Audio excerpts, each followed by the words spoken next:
이 이야기는 제보 사연으로 각색해서 보내드립니다. 그날 나는 손자를 잃을 뻔했다. 내 잘못이었다. 내가 조심하지 못했다. 하지만 며느리의 손이 내 뺨을 때렸을 때 나는 깨달았다. 이 집은 더 이상 가족의 집이 아니었다. 병원 복도에 울려 퍼진 그 소리, 사람들의 시선, 망신살, 그리고 내 가슴 속에서 무너져 내린 무언가. 집에서 애 보는 것도 못해요. 그 말이 내 안에서 메아리 쳤다. 나는 그날 존엄을 잃었다. 그리고 선택했다. 다시는 누구의 밑에서도 살지 않기로. 이것은 한 할머니의 이야기다. 아니, 한 여자가 스스로를 되찾아가는 이야기다. 구독과 엄지척 눌러주실 거죠? 햇살이 따뜻하게 내리던 오전이었다. 거실 창문 사이로 비스듬히 들어온 빛이 바닥에 길게 누워 있었다. 먼지 입자들이 그 빛 속에서 느리게 춤을 췄다. 평범한 화요일 아침. 아들 부부는 늘 그렇듯 출근 준비로 바쁘다. 현관에서 구두 신는 소리, 가방 여미는 소리, 서둘러 토스트를 입에 넣는 소리. 일상의 소음들이 뒤섞여 아침을 채운다. 어머니, 오늘도 잘 부탁드릴게요. 며느리 민정이 급하게 커피를 들이키며 말했다. 하지만 그녀의 눈은 스마트폰 화면에 고정되어 있었다. 손가락이 빠르게 화면을 스크롤하는 동안 그 말은 공기 중에 떠다니다 사라졌다. 진심이 담기지 않은 말, 습관처럼 내뱉는 인사. 순자는 그걸 안다. 부엌 싱크대 앞에 서서 설거지를 하고 있던 순자는 고개를 끄덕였다. 물소리가 그녀의 대답을 대신했다. 섭섭하다기보단 익숙했다. 벌써 몇 년째 반복되는 아침 풍경. 며느리는 바쁘다. 아들도 바쁘다. 다들 바쁘다. 그리고 순자는 그 바쁜 사람들 사이에서 보이지 않는 존재였다. 아니, 정확히 말하면 필요할 때만 보이는 존재. 손주를 돌봐줄 사람. 집안일을 해줄 사람. 그 이상도 그 이하도 아니었다. 엄마, 하람이 기저귀 갈아줬어요? 아들 준호가 넥타이를 매며 물었다. 응, 아침에 갈아줬어. 우유는? 먹였지. 그럼 됐다. 우리 늦었어. 빨리 가자. 준호는 아내의 손을 잡아 끌며 현관으로 향했다. 순자를 돌아보지도 않았다. 고맙단 말도 수고하란 말도 없었다. 당연한 것처럼. 순자는 젖은 손을 앞치마에 닦으며 그들의 뒷모습을 바라봤다. 가슴 한켠이 서늘해졌다. 하지만 내색하지 않았다. 이미 오래전부터 익숙해진 감정이었다. 할머니. 그때 거실에서 짧은 팔을 흔들며 하람이가 달려왔다. 새 살배기 손주. 천사 같은 얼굴에 눈망울이 반짝였다. 보들보들한 뺨, 아직 완전히 나지 않은 앞니, 통통한 손가락. 순자의 세상에서 유일하게 빛나는 존재였다. 할머니, 공원 가요. 공원. 그 목소리만큼은 순자의 하루를 밝게 만들어줬다. 아무리 서운한 일이 있어도 이 아이 하나만 보면 다 잊혀졌다. 순자는 무릎을 굽혀 하람이와 눈높이를 맞췄다.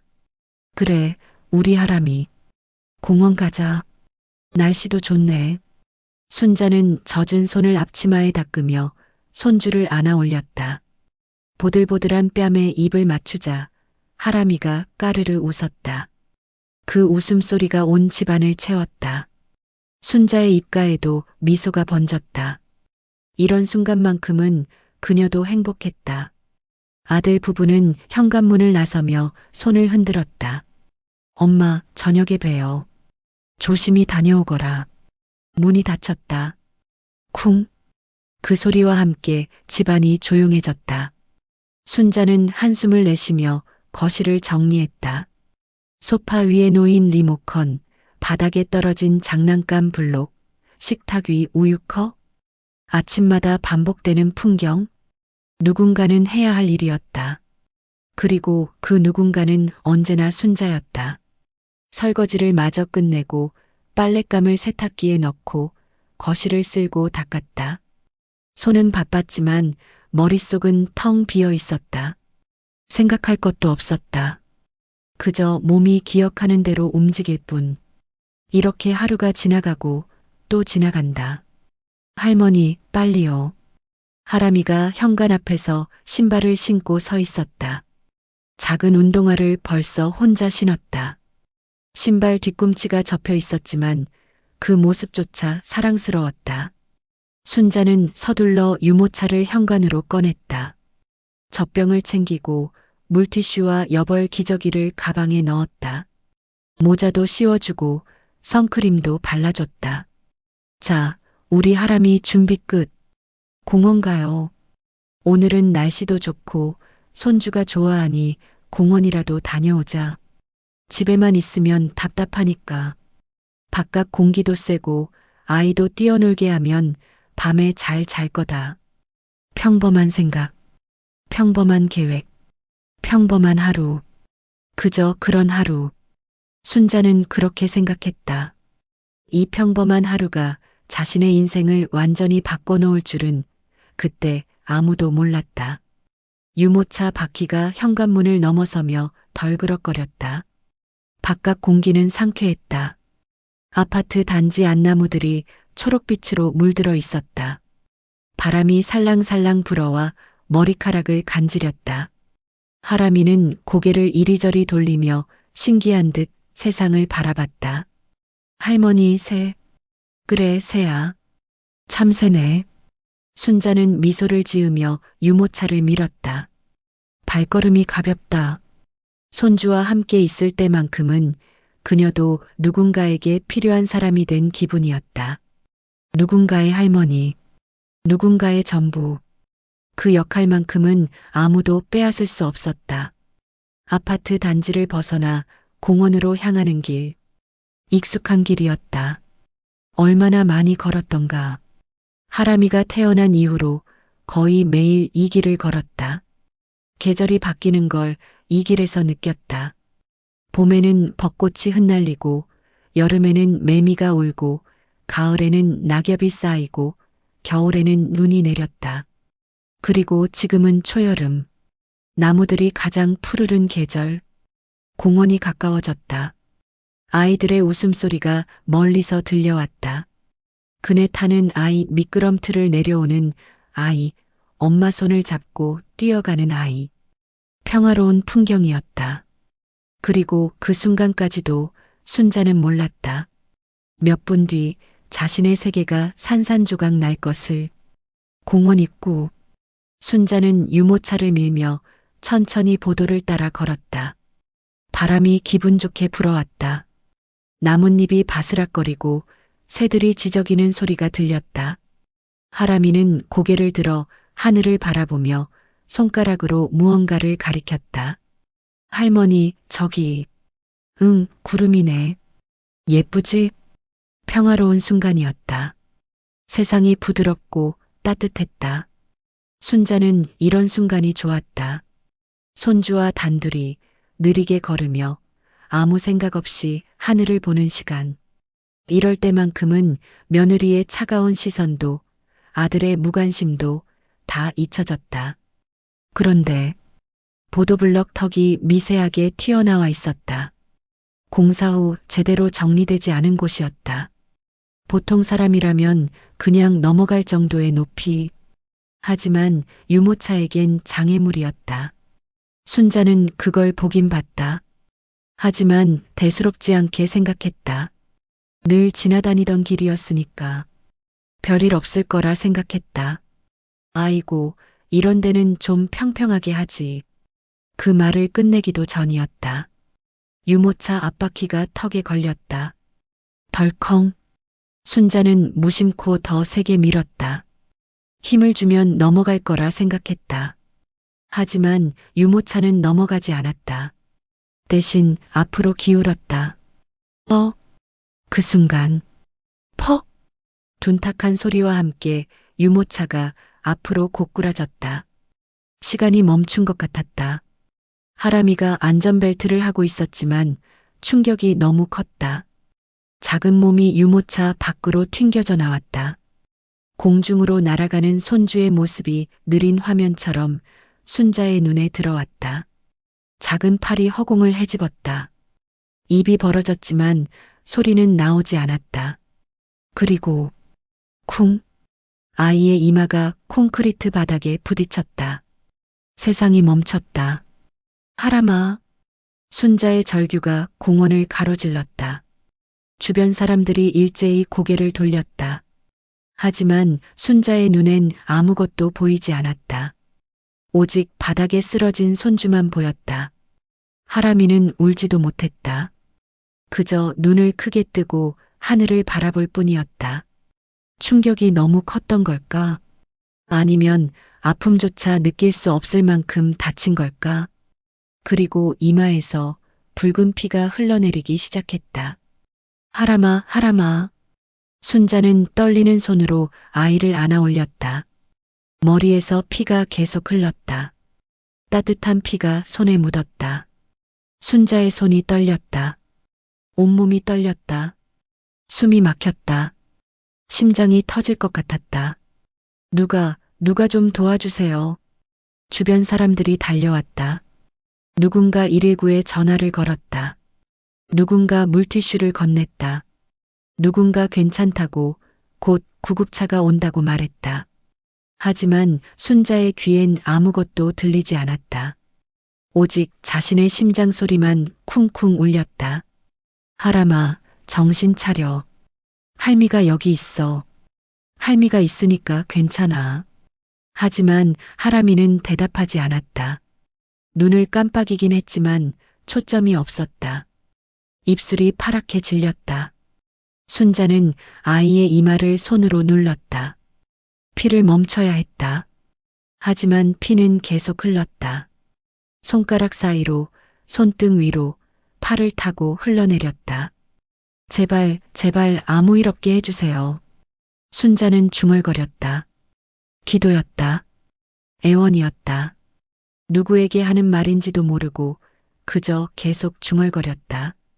하람이의 작은 몸이 그녀의 품에서 축 늘어져 있었다. 숨은 쉬고 있었다. 가슴이 오르락 내리락 했다. 하지만 의식이 있는지는 알 수 없었다. 구급차 사이렌 소리가 멀리서 들려왔다. 점점 가까워졌다. 삐용삐용 소리가 순자의 머릿속을 채웠다. 구급대원들이 달려왔다. 아이를 들것에 눕혔다. 순자도 함께 구급차에 올라탔다. 보호자시죠? 무슨 일이 있었어요? 유모차가 넘어졌어요. 제가 조심하지 못해서. 순자의 목소리가 떨렸다. 구급대원이 하람이의 상태를 체크하며 빠르게 무언가를 기록했다. 산소 마스크를 씌우고 혈압을 쟀다. 순자는 그 모든 광경을 멍하니 바라봤다. 현실 같지 않았다. 악몽 같았다. 구급차가 달렸다. 사이렌이 계속 울렸다. 순자는 하람이의 작은 손을 꼭 잡았다. 차갑게 식어가는 손. 순자의 눈에서 눈물이 흘러내렸다. 미안해, 하람아. 할미가 미안해. 할미가 잘못했어. 하지만 하람이는 대답하지 않았다. 그저 산소 마스크 너머로 작은 숨을 내쉴 뿐이었다. 병원이 가까워졌다. 구급차가 응급실 앞에 멈췄다. 의료진이 달려나왔다. 하람이를 들것째 옮겼다. 순자도 비틀거리며 따라갔다. 발이 땅에 닿지 않는 것 같았다. 온몸에 힘이 빠졌다. 하지만 멈출 수 없었다. 손주 곁에 있어야 했다. 응급실 문이 열렸다. 하얀 복도, 소독약 냄새, 빠르게 지나가는 의료진들. 순자는 그 속에서 길을 잃은 것 같았다. 누군가 그녀의 팔을 잡았다. 보호자시죠? 이쪽으로 오세요. 간호사가 그녀를 대기실로 안내했다. 하지만 순자는 하람이가 들어간 방향만 바라봤다. 저기, 저 문 너머에 손주가 있다. 혼자 무서워하고 있을 것이다. 할미를 찾고 있을 것이다. 하람아. 순자는 주저앉았다. 다리에 힘이 풀렸다. 벽에 등을 기댄 채 그녀는 고개를 떨어뜨렸다. 손에 묻은 피가 아직 마르지 않았다. 손주의 피, 그 따뜻했던 피가 이제는 차갑게 굳어가고 있었다. 제발, 제발 아무 일 없게 해주세요. 순자는 또다시 중얼거렸다. 기도, 애원, 그리고 자책, 모든 감정이 뒤섞여 그녀의 가슴을 짓눌렀다. 시간이 얼마나 지났을까? 응급실 문이 열렸다. 의사가 나왔다. 그리고 순자의 인생이 완전히 달라지기 시작했다. 의사가 마스크를 내리며 입을 열었다. 보호자분이시죠? 순자는 벌떡 일어났다. 다리가 후들거렸지만 의사 앞까지 달려갔다. 네, 제가 할머니예요. 우리 손주 괜찮은가요? 의사는 잠시 순자를 바라보다 고개를 끄덕였다. 생명엔 지장이 없습니다.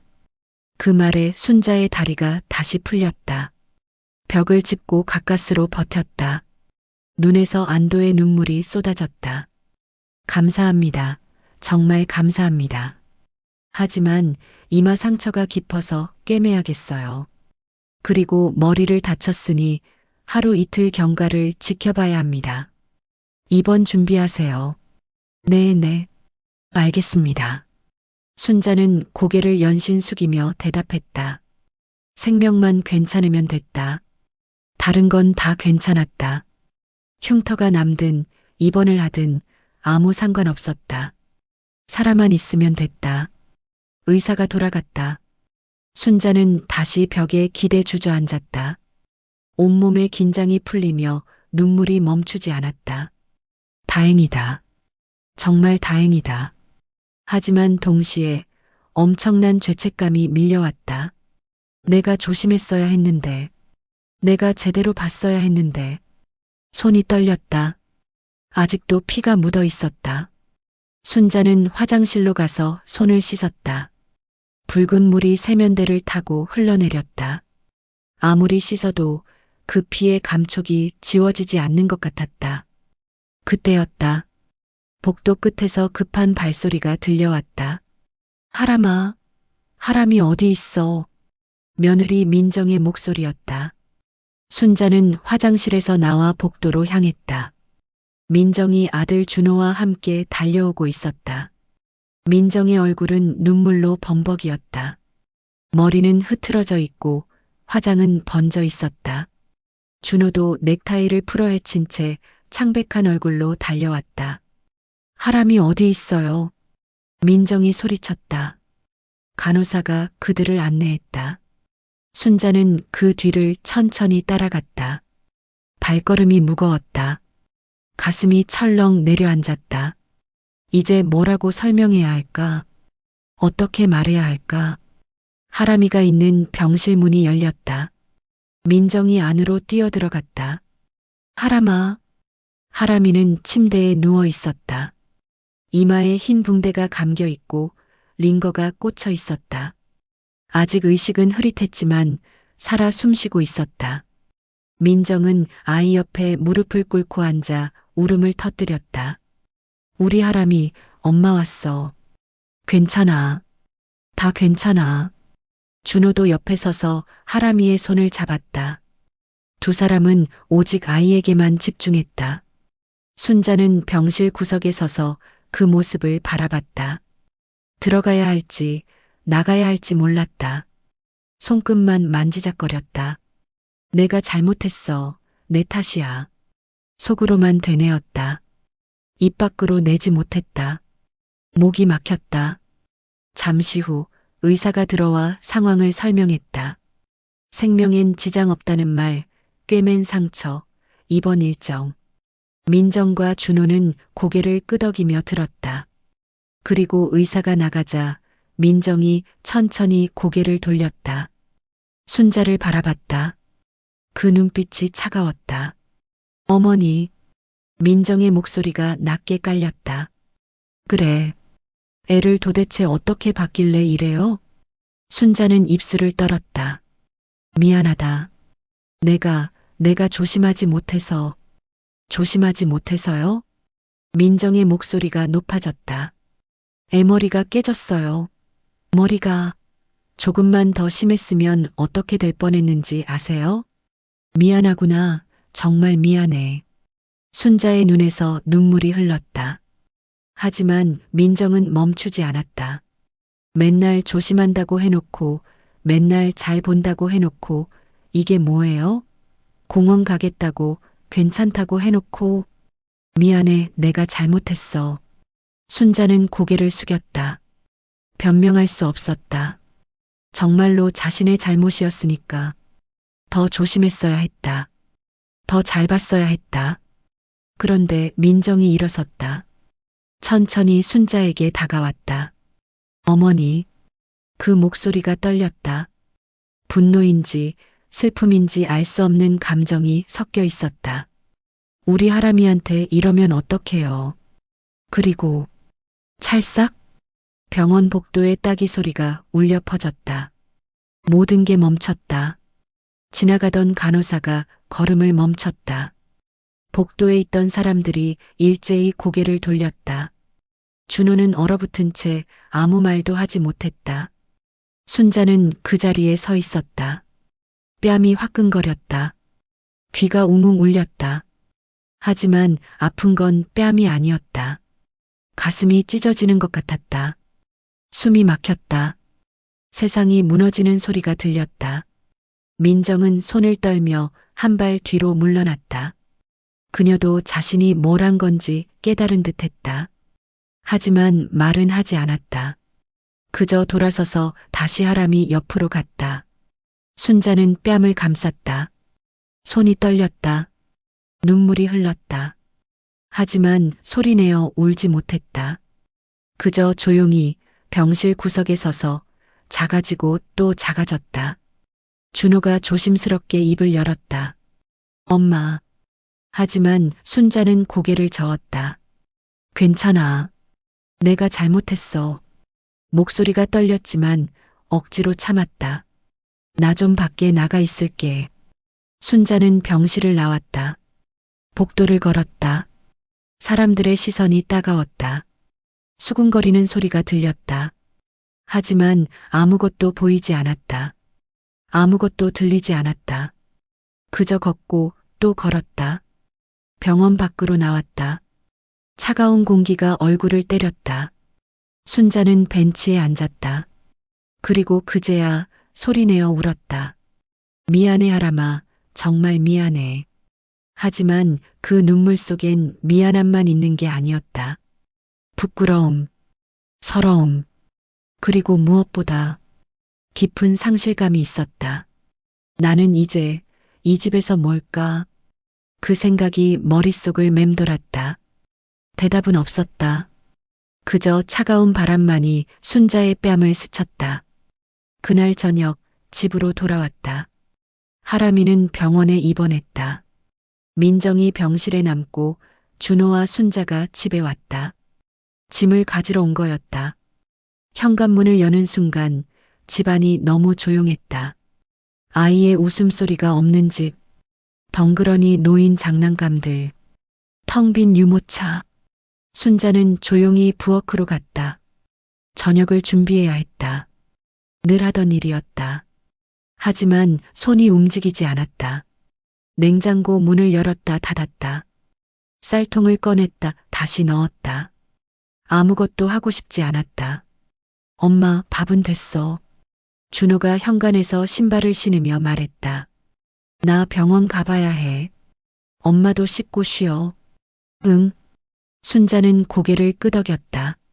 준호는 가방을 들고 나갔다. 문이 닫혔다. 다시 혼자가 됐다. 식탁엔 아무것도 올라오지 않았다. 순자는 식탁 앞에 앉아 허공을 바라봤다. 손은 무릎 위에 가지런히 올려져 있었다. 움직이지 않았다. 생각도 하지 않았다. 그저 앉아 있었다. 시간이 흘렀다. 창문 밖이 어두워졌다. 가로등이 켜졌다. 집안은 여전히 어두웠다. 순자는 불을 켜지 않았다. 어둠 속에 그대로 앉아 있었다. 뺨이 아직도 얼얼했다. 손을 대어봤다. 붓지는 않았다. 하지만 그 감촉이 지워지지 않았다. 찰싹하던 그 소리가 귓가에 맴돌았다. 사람들의 시선이 눈앞에 어른거렸다. 나는 이제 이 집에 있을 수 없다. 그 생각이 들었다. 순자는 천천히 일어났다. 자신의 방으로 갔다. 작은 방이었다. 아들 부부가 안방을 쓰고 하람이가 작은 방을 쓰니 순자는 다용도실 옆 창고 같은 공간을 방으로 썼다. 창문도 작고 햇빛도 잘 들지 않았다.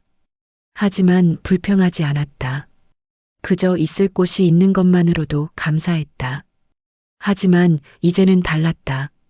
이 집에 있으면 나는 계속 눈칫밥을 먹겠지.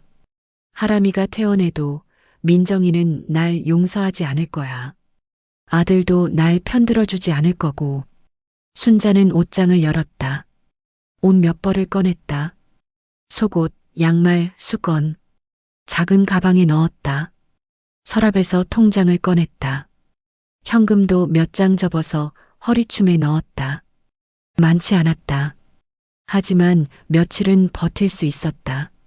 새벽녘이었다. 집안이 고요했다. 준호는 아직 병원에서 돌아오지 않았다. 순자는 가방을 들고 조용히 현관으로 향했다. 신발을 신었다. 문손잡이를 잡았다. 잠시 멈췄다. 돌아봤다. 거실에 놓인 가족 사진이 보였다. 아들이 어렸을 때 찍은 사진. 남편이 살아있을 때 찍은 사진. 행복했던 시절. 하지만 이젠 그 시절로 돌아갈 수 없다는 걸 알았다. 순자는 고개를 돌렸다. 문을 열고 나갔다. 차가운 새벽 공기가 얼굴을 때렸다. 하늘은 아직 어두웠다. 별이 몇 개 보였다. 순자는 가방을 꼭 쥐고 걷기 시작했다. 어디로 가야 할까? 친구집? 아니다. 폐를 끼치고 싶지 않았다. 모텔? 돈이 아깝다. 그래서 생각한 곳이 동네 찜질방이었다. 24시간 문을 여는 곳, 따뜻한 곳, 사람들 눈에 띄지 않는 곳. 순자는 그곳으로 향했다. 걸음이 느렸다. 가방이 무거웠다. 아니, 가방이 아니라 마음이 무거웠다. 찜질방에 도착했다. 입구에서 돈을 내고 들어갔다. 로커에 짐을 넣고 찜질복으로 갈아입었다. 거울에 비친 자신의 모습을 봤다. 늙은 여자, 지친 여자, 갈 곳 없는 여자. 순자는 찜질방 한쪽 구석으로 갔다. 사람들이 없는 곳, 구석진 곳. 그곳에 수건을 깔고 누웠다. 천장이 보였다. 형광등이 희미하게 깜빡였다. 멀리서 텔레비전 소리가 들렸다. 무릎을 끌어안았다. 작게 웅크렸다. 눈을 감았다. 하람아, 미안하다. 중얼거렸다. 할미가 다 잘못했어. 눈물이 흘렀다. 하지만 소리내어 울지 않았다. 그저 조용히 눈물만 흘렸다. 수건이 젖었다. 하지만 상관없었다. 내일은 어떻게 하지? 모레는? 다음 주는? 생각이 꼬리를 물었다. 하지만 답은 없었다. 그저 막막할 뿐이었다. 찜질방 안이 따뜻했다. 사람들의 숨소리가 들렸다. 누군가는 코를 골고 누군가는 뒤척였다. 일상적인 소리들. 하지만 순자에겐 그 모든 게 낯설었다. 나는 이제 이 집에 속하지 않는 사람이구나. 그 생각이 들자 가슴이 무너졌다. 하지만 동시에 묘한 해방감도 느껴졌다. 이제 눈치 보지 않아도 되겠지. 이제 미움받지 않아도 되겠지. 순자는 눈을 감았다. 잠이 오지 않았다. 하지만 눈을 감고 있었다. 그렇게 긴 밤이 지나갔다. 새벽이 밝았다. 찜질방 창문으로 희미한 빛이 들어왔다. 순자는 눈을 떴다. 몸이 뻐근했다. 목이 아팠다. 하지만 일어났다. 세면대로 가서 얼굴을 씻었다. 거울을 봤다. 눈이 퉁퉁 부어 있었다. 뺨에 자국이 남아 있었다. 순자는 찬물로 얼굴을 여러 번 씻었다. 하지만 지워지지 않았다. 휴게실로 갔다. 식혜를 한 잔 마셨다. 달았다. 목이 축여졌다. 텔레비전이 켜져 있었다. 아침 뉴스가 나오고 있었다. 순자는 화면을 멍하니 바라봤다. 내용은 들리지 않았다. 그저 화면만 봤다. 전화를 해야 하나. 아들한테. 그 생각이 들었다. 하지만 손이 움직이지 않았다. 전화기를 꺼내지 못했다. 뭐라고 말해야 할지 몰랐다. 괜찮다고? 걱정하지 말라고? 그런 말을 할 자신이 없었다. 차라리 아무 말도 하지 않는 게 나았다. 그렇게 하루가 지났다. 아무도 전화하지 않았다. 둘째 날도 마찬가지였다. 순자는 찜질방 구석에서 텔레비전만 바라보며 시간을 보냈다. 밥은 편의점에서 삼각김밥을 사 먹었다. 돈이 아까웠다. 하지만 먹어야 했다. 사람들이 순자를 알아봤다. 아이고, 순자 씨. 여기서 뭐 하세요? 아는 얼굴이었다. 동네 사람. 응, 그냥 좀 쉬러 왔어. 아니, 집에서 쉬시지. 여기서 주무시면 어떡해요. 순자는 웃으며 고개를 저었다. 괜찮아. 여기가 좋더라고. 하지만 그 사람의 눈빛이 이상했다. 뭔가 아는 듯한 눈빛.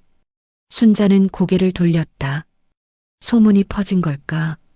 병원에서의 일이, 딱이 맞은 일이. 순자는 더 움츠러들었다. 사흘째가 됐다. 여전히 아무도 전화하지 않았다. 순자는 알았다. 자식들은 나를 찾지 않는다. 전화라도 한 통 올 줄 알았는데. 혼잣말이 흘러나왔다. 눈물이 또 흘렀다. 순자는 수건으로 얼굴을 가렸다. 그래. 이제 나도 내 인생 살란다. 그 결심이 섰다. 더 이상 누구의 그늘에서 살지 않겠다고. 더 이상 눈칫밥 먹지 않겠다고. 순자는 주먹을 꽉 쥐었다. 그리고 일어났다. 찜질방의 아침은 소란스러웠다. 사람들이 하나둘 일어나 세면장으로 향했다.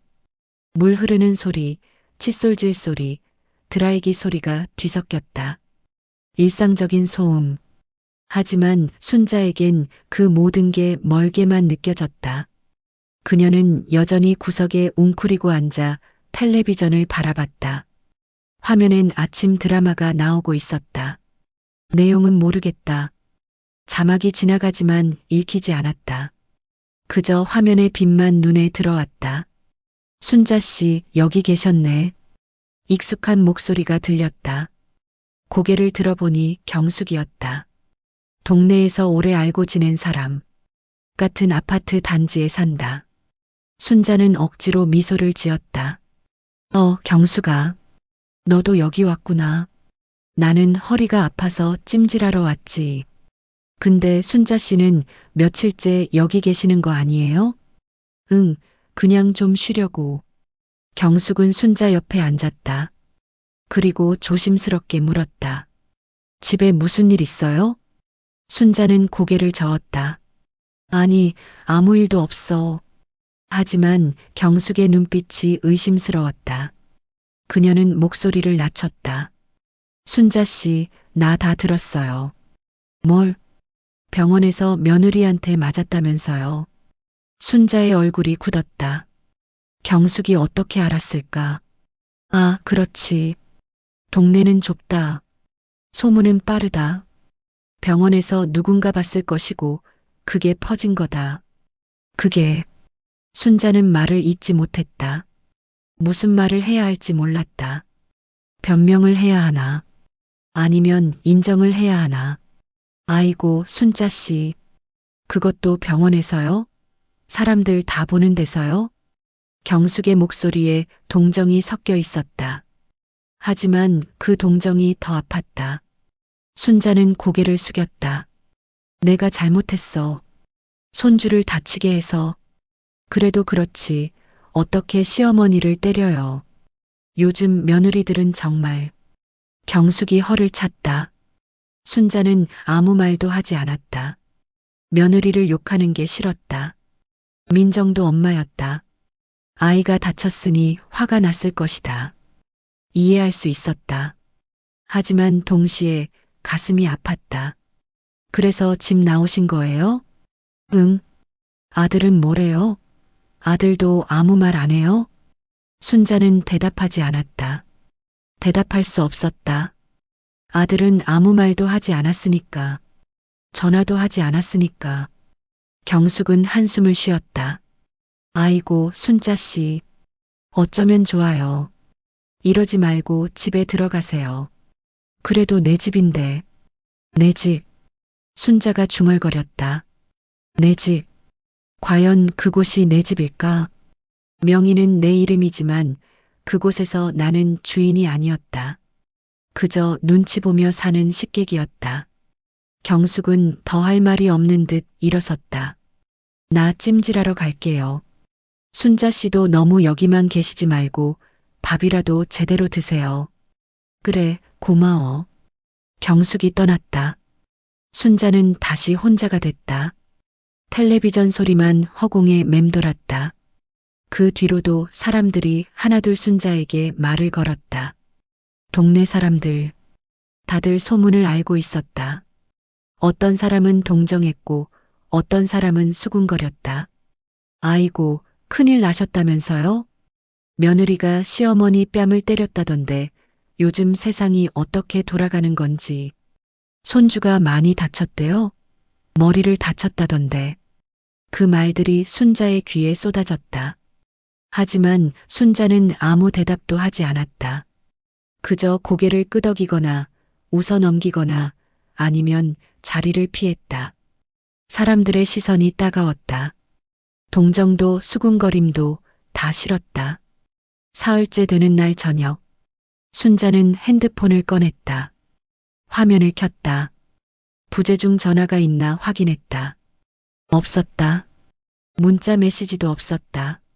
아들에게서도 며느리에게서도 아무것도 오지 않았다. 전화라도 한 통 올 줄 알았는데 혼잣말이 흘러나왔다. 목소리가 떨렸다. 눈물이 또 차올랐다. 순자는 핸드폰을 꺼 침대 밑에 넣었다. 보고 싶지 않았다.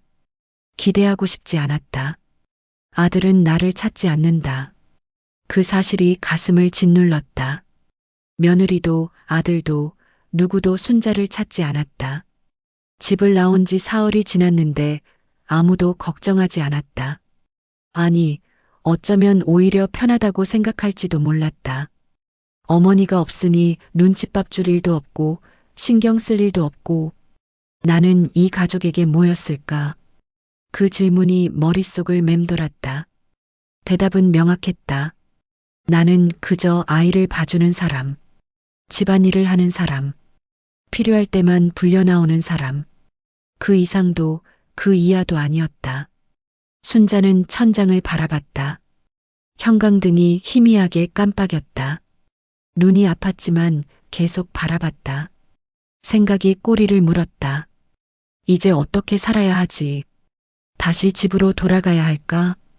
고개를 숙이고 무릎을 꿇고 용서를 빌어야 할까? 아니면 이대로 계속 찜질방에서 살아야 할까? 돈은 얼마 없다. 한 달도 버티기 힘들 것이다. 그때였다. 결심이 섰다. 그래, 이제 나도 내 인생 살란다. 순자는 일어났다. 주먹을 꽉 쥐었다. 더 이상 누구의 그늘에서 살지 않겠다. 더 이상 눈칫밥 먹지 않겠다. 더 이상 존엄을 잃지 않겠다. 집은 내 명이다. 내가 번 돈으로 산 집이다. 남편이 돌아가시고 내가 혼자 고생해서 지킨 집이다. 아들이 장가갈 때 그 집을 내줬다. 같이 살자고 했다. 하지만 이제는 다르다. 이 집 내가 처분할 거야. 그 생각이 들자 가슴이 뻥 뚫리는 것 같았다. 무서웠다. 하지만 동시에 후련했다. 순자는 가방을 챙겼다. 찜질복을 벗고 옷으로 갈아입었다. 거울을 봤다. 눈이 충혈되어 있었다. 얼굴이 야위었다. 하지만 눈빛만은 단단했다. 내일 아침 부동산에 가야지. 그 결심을 안고 순자는 다시 찜질방 구석으로 돌아왔다. 마지막 밤이었다. 내일부터는 새로운 삶이 시작될 것이다. 순자는 눈을 감았다. 이번엔 잠이 왔다. 깊고 조용한 잠. 꿈을 꾸지 않았다. 그저 고요한 어둠 속으로 빠져들었다. 새벽이 밝았다. 순자는 눈을 떴다. 몸을 일으켰다. 세면장으로 가서 얼굴을 씻었다. 거울 속에 자신을 봤다. 늙은 얼굴. 하지만 이제 그 얼굴에서 비굴함은 보이지 않았다. 순자는 찜질방을 나섰다. 아침 햇살이 눈부셨다. 새로운 하루가 시작됐다. 그리고 순자의 새로운 인생도 그렇게 시작됐다. 부동산 사무실은 아파트 단지 입구에 있었다. 유리문에 공인중개사라는 글씨가 붙어 있었다. 순자는 잠시 문 앞에 서서 망설였다. 손잡이를 잡았다 놓았다. 심장이 두근거렸다. 정말 이래도 되는 걸까? 하지만 다른 선택지가 없었다. 순자는 숨을 깊이 들이마시고 문을 밀었다. 딸랑. 종소리가 울렸다. 사무실 안은 좁았다. 책상 하나, 의자 몇 개, 벽에 붙은 매물 사진들. 젊은 남자가 컴퓨터 앞에 앉아 있다가 고개를 들었다. 어서 오세요. 무슨 일로 오셨어요? 순자는 천천히 다가가 의자에 앉았다. 가방을 무릎 위에 올려놓고 손을 꼭 쥐었다. 집을 팔려고요. 아, 매도하시려고요? 어느 아파트신지 말씀해 주세요. 순자는 주소를 말했다. 중개사가 컴퓨터에 주소를 입력했다. 여기동 아파트요? 몇 평형이세요? 25평형. 아, 네. 그럼 등기부등본 확인 좀 할게요. 명의가 어떻게 되시죠? 내 명의예요. 순자는 가방에서 서류를 꺼냈다. 등기부등본, 신분증. 떨리는 손으로 책상 위에 내밀었다. 중개사가 서류를 확인했다. 그리고 고개를 들어 순자를 봤다. 어르신, 그런데 가족분들하고 상의는 하셨어요? 그 질문에 순자의 가슴이 철렁했다. 하지만 목소리는 단호했다. 가족? 이제 그런 거 없어요. 중개사가 당황한 표정을 지었다. 아니, 그게 집을 파시는 건 큰일이잖아요. 혹시 아드님이나 따님 계시면. 아들 있어요. 근데 상관없어요. 이 집은 내 명이니까 내가 처분할 거예요. 순자의 목소리가 차분했지만 단단했다. 중개사는 잠시 순자를 바라보다 고개를 끄덕였다. 네, 알겠습니다. 그럼 매물로 내놓을게요. 희망 가격은 얼마로 하실래요? 시세대로 해주세요. 빨리 팔고 싶어요. 빨리 파시려면 시세보다 조금 낮춰야 할 수도 있어요. 상관없어요. 빨리만 팔면 돼요. 중개사는 고개를 끄덕이며 서류를 작성하기 시작했다. 순자는 그 모습을 바라보며 숨을 내쉬었다. 드디어 첫 발을 뗐다. 돌아갈 수 없는 길이었다. 하지만 후회는 없었다. 서류 작성이 끝났다. 중개사가 설명했다. 일단 매물로 올리면 관심 있는 분들이 연락 올 거예요. 집 보러 오시면 어르신이 안내해 주셔야 하는데 괜찮으세요? 네, 괜찮아요. 언제든 연락 주세요. 그럼 연락처 남겨주세요. 순자는 핸드폰 번호를 알려줬다. 중개사가 적었다. 네, 그럼 곧 연락드릴게요. 위치도 좋고 평수도 괜찮으니까 금방 나갈 거예요. 고마워요. 순자는 일어섰다. 다리가 후들거렸지만 표정은 담담했다. 부동산 사무실을 나섰다. 햇살이 따가웠다. 순자는 잠시 눈을 감았다. 가슴이 두근거렸다. 무서웠다. 하지만 동시에 해방감도 느껴졌다. 이틀이 지났다. 중개사에게서 전화가 왔다. 어르신, 집 보러 오시겠다는 분이 계세요. 내일 오후에 괜찮으세요? 네, 괜찮아요. 그럼 내일 2시에 집 앞에서 뵐게요. 전화를 끊었다. 순자는 핸드폰을 내려다봤다. 떨렸다. 정말로 집이 팔리는구나. 돌이킬 수 없다. 하지만 괜찮다. 이게 맞다. 다음 날 오후, 순자는 집으로 갔다. 며칠 만에 돌아온 집. 현관문을 열었다. 집안은 어수선했다. 설거지가 쌓여 있고 빨래가 널려 있었다. 아무도 정리하지 않은 모습. 순자는 한숨을 쉬며 급히 정리했다. 설거지를 하고 빨래를 개고 바닥을 쓸었다. 그래도 집은 내 집이니까. 2시가 됐다. 초인종이 울렸다. 순자는 문을 열었다. 중개사와 젊은 부부가 서 있었다.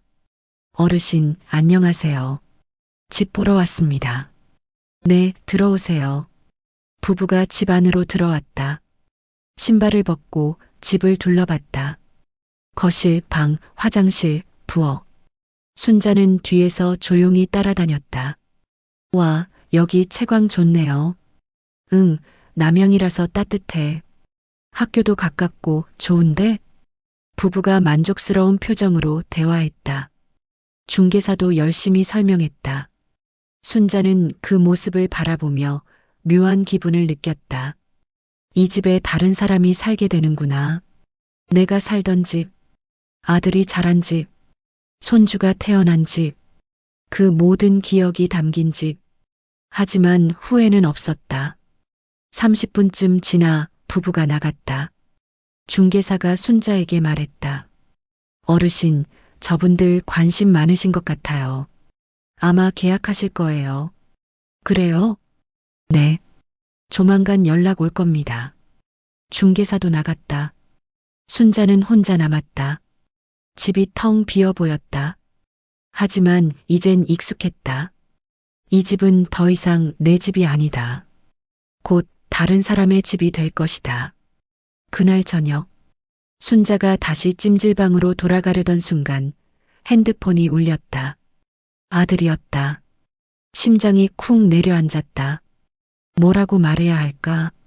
순자는 전화를 받았다. 여보세요. 엄마, 지금 어디야? 아들의 목소리가 다급했다. 나 밖에 있어. 부동산에서 전화 왔어. 집을 판다고? 그게 무슨 소리야? 순자는 잠시 침묵했다. 그리고 조용히 말했다. 그래, 팔 거야. 엄마 미쳤어? 왜 상의도 없이 집을 팔아? 이 집 내 이름이지. 네 이름 아니야. 그래도 그렇지. 우리가 사는 집인데. 순자의 목소리가 낮아졌다. 너희가 사는 집이지. 내가 사는 집은 아니야. 엄마 무슨 소리야? 당장 집에 와. 얘기 좀 하자. 전화가 끊겼다. 순자는 핸드폰을 내려다봤다. 손이 떨렸다. 하지만 돌아가지 않았다. 아직 준비가 안 됐다. 아들과 며느리를 마주할 준비가. 하지만 피할 수 없다는 것도 알았다. 폭풍이 몰아칠 것이다. 그리고 그 폭풍 속에서 순자는 자신의 존엄을 지켜야 했다. 순자는 숨을 깊이 들이마셨다. 그리고 집으로 향했다. 이제 마지막 대결이 시작될 것이다. 집 앞에 도착했을 때 아들 부부는 이미 와 있었다. 현관문이 활짝 열려 있었다. 안에서 목소리가 들렸다. 분노에 찬 목소리. 순자는 잠시 계단에 서서 숨을 고르다 천천히 집 안으로 들어갔다. 거실에 아들 준호와 며느리 민정이 서 있었다. 준호의 얼굴은 붉게 상기되어 있었고 민정은 팔짱을 낀 채 차가운 표정이었다. 엄마. 준호가 순자를 보자마자 소리쳤다. 도대체 무슨 생각으로 집을 팔아? 상의도 없이? 순자는 신발을 벗고 안으로 들어왔다. 가방을 소파에 내려놓고 천천히 입을 열었다. 상해? 왜 내가 내 집 파는데 상의를 해야 해? 엄마, 지금 정신이 있는 거야? 우리가 사는 집인데 너희가 산 집이 아니잖아. 내가 산 집이지. 순자의 목소리는 차분했지만 단단했다. 준호는 답답한 듯 머리를 쥐어뜯었다. 엄마, 그래도 그렇지. 우리한테 한마디도 없이 이렇게 하면 어떡해. 하람이는 어떡하고. 그 말에 순자의 가슴이 찔렸다. 하람이. 그래, 손주. 하지만 순자는 흔들리지 않았다. 하람이는 너희가 돌보면 되지. 왜 나한테 물어? 엄마. 민정이 끼어들었다. 어머니, 이건 아니잖아요. 하람이 위해서라도. 그 말에 순자의 눈빛이 날카로워졌다. 하람이? 순자가 천천히 민정을 바라봤다. 그래, 내 목숨보다 소중하지. 근데 하람이 엄마는 나를 때렸어. 순간 거실이 조용해졌다. 민정의 얼굴이 굳었다. 준호도 입을 다물었다. 순자는 계속 말했다. 병원에서, 사람들 다 보는 데서 내 뺨을 때렸어. 그 순간부터 나는 더 이상 가족이 아니었어. 어머니, 민정이 작은 목소리로 말했다. 하지만 순자는 멈추지 않았다. 나는 그날 내 존엄을 잃었어. 사람들 앞에서 맞았어. 시어머니로서도 아니고 한 인간으로서도 존중받지 못했어. 순자의 목소리가 떨렸다. 하지만 눈물은 흐르지 않았다. 하람이가 다친 건 내 잘못이야. 그건 인정해. 평생 미안할 거야. 하지만 그렇다고 내가 맞아야 했어? 사람들 앞에서 망신당해야 했어? 민정이 고개를 숙였다. 죄송해요, 어머니. 그때 제가 너무 화가 나서. 화가 나면 사람을 때려도 돼? 시어머니면 때려도 돼? 순자의 목소리가 높아졌다. 오랜 시간 참았던 감정이 터져나왔다. 나도 사람이야. 나도 존중받고 싶어. 나도 인간으로서 대접받고 싶단 말이야. 거실이 조용해졌다. 준호와 민정은 아무 말도 하지 못했다. 순자는 숨을 고르며 계속 말했다. 너희는 내가 당연히 여기 있을 거라 생각했지. 집안이라고, 아이 보고, 눈치 보고, 그렇게 살 거라 생각했지. 엄마, 그게 아니라. 아니야. 맞아. 순자가 아들을 똑바로 쳐다봤다. 너희는 날 필요할 때만 불렀어. 하람이 봐달라, 밥 해달라, 청소해달라. 근데 고맙단 말 한 번 제대로 들어본 적 있어? 준호가 입을 열려다 다물었다. 없지. 당연한 것처럼 생각했으니까. 시어머니니까 할머니니까 당연히 해야 한다고 생각했으니까. 순자의 목소리가 잠잠해졌다. 하지만 그 안에 담긴 서러움은 더 깊어졌다. 나는 사람이야. 기계가 아니야. 감정이 있고 존엄이 있는 사람이야. 그걸 너희는 몰랐어. 민정이 눈물을 흘리며 말했다. 어머니, 정말 죄송해요. 제가 잘못했어요. 그때 제가 너무 흥분해서. 알아. 내 마음도 이해해. 아이가 다쳤으니 화가 났겠지. 하지만 그래도 나를 때리면 안 됐어. 순자가 민정을 바라봤다. 그 순간 나는 더 이상 이 집에 있을 수 없다고 생각했어. 내가 여기 있으면 계속 눈칫밥 먹을 거고 계속 숨죽이고 살 거야. 그래서 결심했어. 이 집을 팔기로. 엄마, 그래도 이 집은 내 거야. 순자의 목소리가 단호했다. 내 이름으로 되어 있어. 내가 번 돈으로 샀어.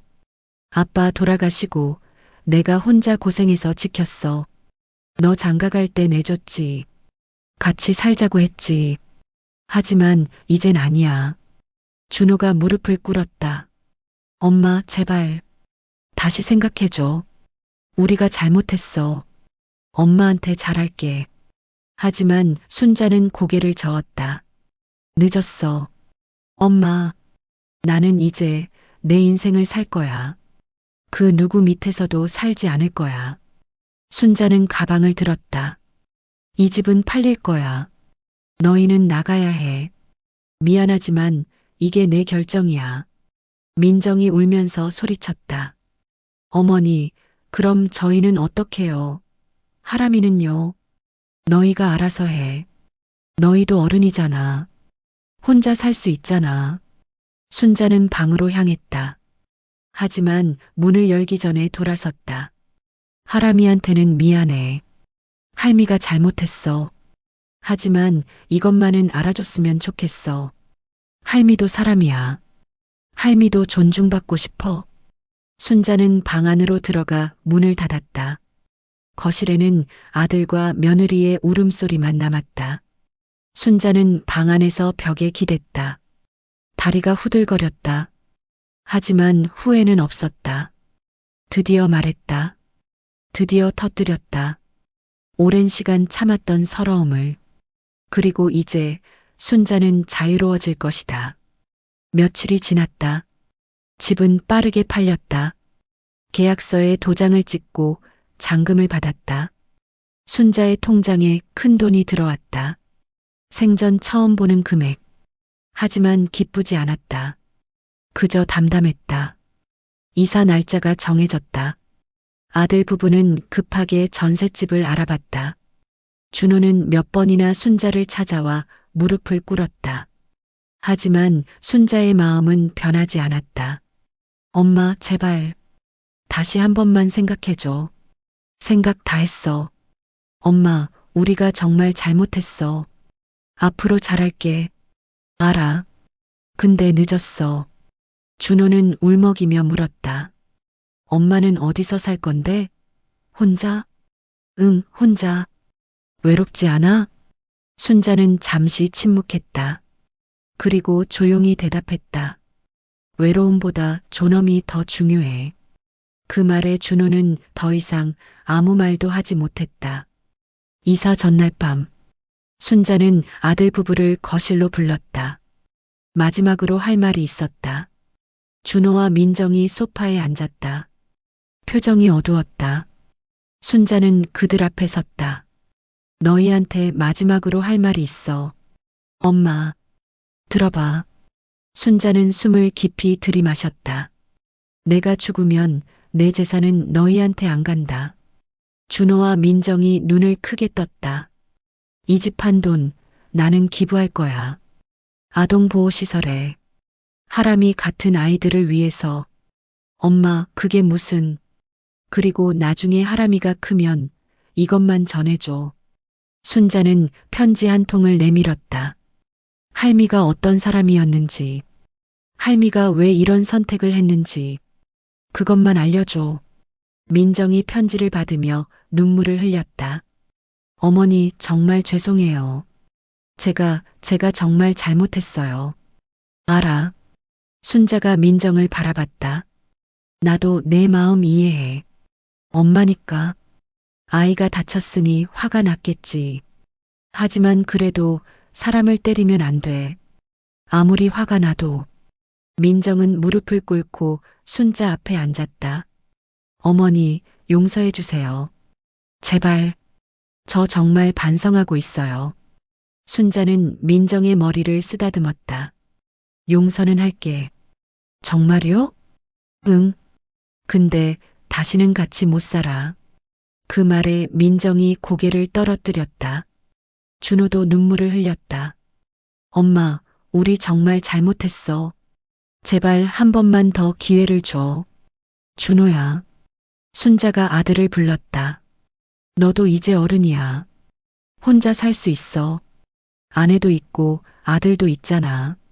엄마 없이도 잘 살 수 있어. 엄마 없으면 안 돼요. 될 거야. 너희는 강한 사람들이야. 순자는 창문 쪽으로 걸어갔다. 밖에는 밤하늘이 펼쳐져 있었다. 별이 몇 개 보였다. 나는 이제 내 인생을 살 거야. 오랫동안 누군가의 엄마로, 누군가의 시어머니로, 누군가의 할머니로만 살았어. 이제는 나로 살고 싶어. 순자가 돌아섰다. 너희도 그렇게 살아. 부모 눈치 보지 말고 너희 인생 살아. 그게 진짜 어른이야. 준호와 민정은 아무 말도 하지 못했다. 그저 울기만 했다. 순자는 자신의 방으로 들어갔다. 짐은 이미 다 쌌다. 많지 않았다. 옷 몇 벌, 사진 몇 장. 그게 전부였다. 다음 날 아침, 이삿짐 차가 왔다. 아들 부부의 짐을 실었다. 순자는 그 모습을 창문 너머로 바라봤다. 가구들이 나가고 상자들이 나갔다. 집이 점점 텅 비어갔다. 오후가 됐다. 아들 부부가 마지막 인사를 하러 왔다. 하람이도 함께였다. 이마의 상처는 거의 나았다. 작은 흉터만 남았다. 할머니.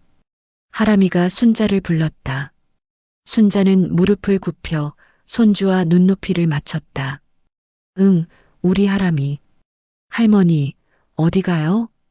할머니는 할머니 집으로 가. 언제 와요? 순자는 하람이의 뺨을 쓰다듬었다. 언젠가. 하람이가 크면 할머니가 찾아갈게. 약속? 응, 약속. 순자는 하람이를 꼭 안았다. 눈물이 흘렀다. 하지만 소리내어 울지 않았다. 하람이를 놓아주고 일어섰다. 준호가 다가왔다. 엄마, 몸 조심하세요. 너도. 전화할게요. 응. 민정도 고개를 숙였다. 어머니, 정말 죄송했어요. 평생 잊지 않을게요. 괜찮아. 너도 행복하게 살아. 그들이 떠났다. 현관문이 닫혔다. 집안이 조용해졌다. 순자는 거실 한가운데 섰다. 텅 빈 집. 아무것도 없는 공간. 하지만 이상하게 가슴이 뻥 뚫린 것 같았다. 창문을 열었다. 바람이 들어왔다. 아침 햇살이 거실을 가득 채웠다. 순자는 창문 너머로 하늘을 바라봤다. 구름이 천천히 흘러갔다. 새들이 날아갔다. 이제야 좀 숨을 쉬는 것 같다. 혼잣말이 흘러나왔다. 입가에 미소가 번졌다. 눈물도 흘렀다. 슬픔인지 기쁨인지 알 수 없는 눈물. 순자는 가방을 들었다. 집을 나섰다. 현관문을 닫았다. 그리고 걸었다. 앞만 보고 천천히 걸었다. 새로운 삶이 시작됐다. 누구의 엄마도 누구의 시어머니도 누구의 할머니도 아닌 그저 순자로 사는 삶. 햇살이 따뜻했다. 바람이 상쾌했다. 그리고 순자는 처음으로 자유를 느꼈다.